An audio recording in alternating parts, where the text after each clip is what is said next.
Ay, wow! Nasa Panda Express. Restaurant ba to? Kakain mo tayo dito? Lilibre mo kami?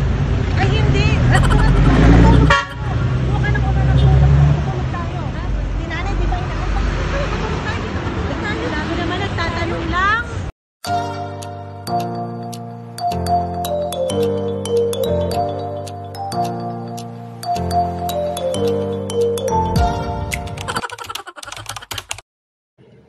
Another day, another vlog. Hello mga tita ko dyan, nagbabalik na naman ang pinakamaganda yung tita, si Tati Me. Walang ganon. So ngayon nga, syempre, isasama namin kayo sa birthday celebration ni Tati Me. So dito nga po namin, or rather, dito napili ni Tati Me na mag-celebrate ng kanyang birthday dito po sa Panda Express, sa Chinese Kitchen Restaurant, located po sa Baliwag, Bulacan. So tapat po siya ng SM Baliwag. Kung naghahanap po kayo na mapagdadausan ng Father's Day this coming Sunday at ayaw nyo na pong kumain sa mga sikat na fast food like McDonald's, yan, Jollibee, Mang Inasal, Chowking, so baka makonsider nyo po itong Panda Express Chinese Kitchen Restaurant. So, eto yung mga menu nila dyan. Iyon, sabi ko nga po sa inyo mga tita ko, ang Tati Me nyo, hindi masyadong taong kusina. So, kayo na po ang magsusga. Based sa nakikita nyong picture, walang ganon. Kung ano-ano po yung mga menu na yan. Ayan po. So, marami naman po kayong pagpipilian. At alam nyo po ba, napakabilis po ng serving ng food nila dito. So, nung nag-order si Tati Me, parang saglit lang po, wala pa pong 15 minutes, dumating na agad sa amin yung pagkain. So, nagulat nga ako kasi usually thinking ko, baka mamaya lulutuin pa siya. Ganun, pero hindi, naka-prepared na po yan. And then, pag sinerve po talaga nila, rest assured po kayo na mainit.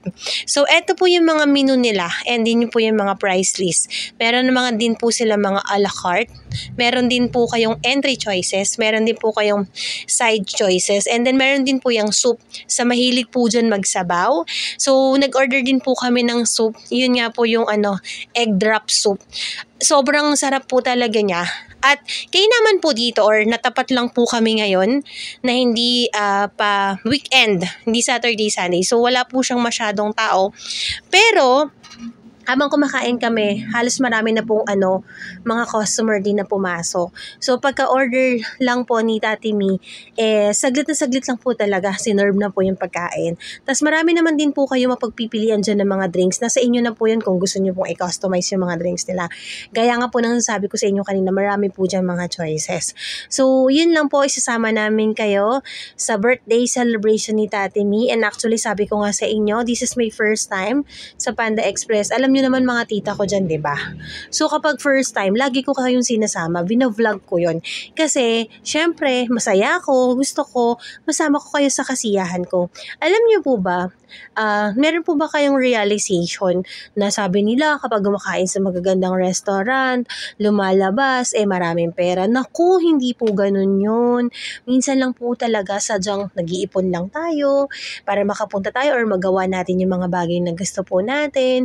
Minsan po, di ba, parang may realization ka na nag-work ka naman, pinagbubusayan mo naman sa work, why not naman na i-treat mo naman yung sarili mo sa mga ganitong bagay. Kaya nga sabi ko po sa inyo, pag may gusto kayong gawin, so pag-pray nyo lang yan sa Lord, pag-ipunan nyo, someday gawin nyo, nakaka-fulfill po yun sa pakiramdam kapag meron po tayo na-accomplish ng mga simpleng bagay na gusto po natin gawin. So ayan, habang nakikita nyo sa picture, kumakain ako, sobrang sarap po talaga siya. At masasabi ko pong sulit na sulit yung binayad ni Tati Me, kahit hindi niya po sa akin i-reveal yung price. Siyempre, libre. Kaya, sabi ko nga po sa kanya, ang sarap kumain ng libre. Ganun. May ganun pa. So, habang kumakain ako dyan, naku, bahala kayo. Ewan ko na lang kung di pa kayo mag-cravings dyan. So, kung mag-cravings kayo, hanapin nyo na yung pinakamalapit na branch ng Panda Express sa inyo. Pwede kayo magpa-deliver and then pwede po kayong direct na pumusta po sa restaurant. So, yan. Ang alam ko po, ang in-order po ni Tati Me is orange chicken. Alam ko po yung may beef broccoli. Tsaka po, siya. Hindi ko po alam kung buttered shrimp yun, pero parang siya, fried Pero masarap po siya. Siyempre, the all-time favorite pansit. And then, yung rice po nila dyan is chow pan. Kaya, masarap po. Sobrang po, sulit yung binayad nyo. Ayan, tara po. Kain tayo! So, ayun nga po pala mga tita ko dyan. So, i-grab ko na din po yung opportunity na makapagpasalamat po sa inyong lahat. Sabi po, bakit po, Tati May, madalas na po kayong nagva-vlog ngayon? Kasi nga po, kaya po, mas na-inspire po ako na mag-vlog ngayon dahil po yun sa inyo, sa mga comment nyo po. So, nagpapasalamat po ako sa comment nyo sa TikTok, na-appreciate nyo po yung mga binablog ko.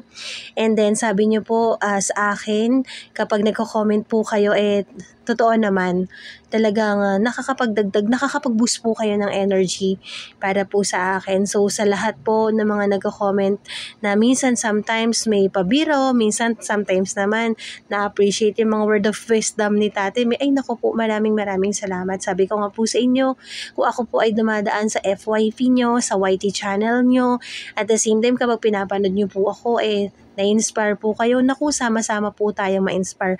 Yun lang po. Maraming salamat sa panonood.